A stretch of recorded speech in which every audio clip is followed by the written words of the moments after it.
আর খেলায় মগ্ন শিশুকে সরাসরি বাধা না দেওয়া। খেলায় মগ্ন একটা শিশু খেলতেছে, বাচ্চাদের সাথে সবাই একসাথে, বাচ্চাদের খেলা দেখলেও সুন্দর লাগে, ছোট্ট ছোট্ট বাচ্চারা, হঠাৎ গিয়ে বাধা না দেওয়া। এই তুই কার ছেলে, এরকম না বলা। আস্তে, যদি ওরে প্রয়োজন হয় আস্তে সরাইয়া দেন, কিন্তু প্রথমে গিয়ে যদি ডাইরেক্ট বাধা দেন ওর মেধায় সমস্যা দেখা দিতে পারে। এই জন্য ওরে সরাসরি গিয়ে জোরে বাধা না দেওয়া। আনাস রাদিয়াল্লাহু তাআলা আনহু বলেন, নবীজি আমারে এক কাজে পাঠাইছে, আমি দেখি শিশুরা খেলতেছে, আমি ওদের সাথে খেলা শুরু করে দিচ্ছি। নবীজি আমারে খুঁজতে খুঁজতে বাইরে হইছে, আরে এতক্ষণ আগে পাঠাইলাম, কোথায় গেল?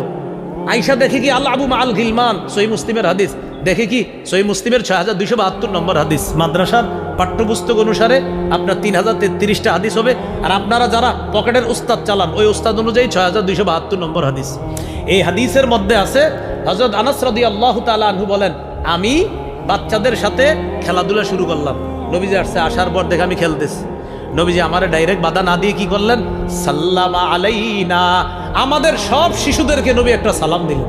সুবহানাল্লাহ, আসসালামু আলাইকুম, মানে শিশুদেরকে। আপনি চিন্তা করেন, শিশুদেরকে এই এলাকার বড় আলেম যদি একটা সালাম দেয়, আসসালামু আলাইকুম, ওদের মনটা কত খুশি হবে যে এলাকার বড় একজন আলেম ওদেরকে সালাম দিছে, ইমাম সাহেব ওদেরকে সালাম দিছে, এলাকার এমপি সাহেব ছোট্ট ছোট্ট শিশুরা খেলতেছে ওদেরকে বলছে আসসালামু আলাইকুম, কত খুশি হবে ওরা। হ্যাঁ, তো শিশুদেরকে, খেলায় মগ্ন শিশুকে প্রথমে গিয়ে সরাসরি বাধা না দিয়ে আস্তে ওরে সুন্দরভাবে, যদি প্রয়োজন হয় বাসায় আনার, আস্তে আনবো।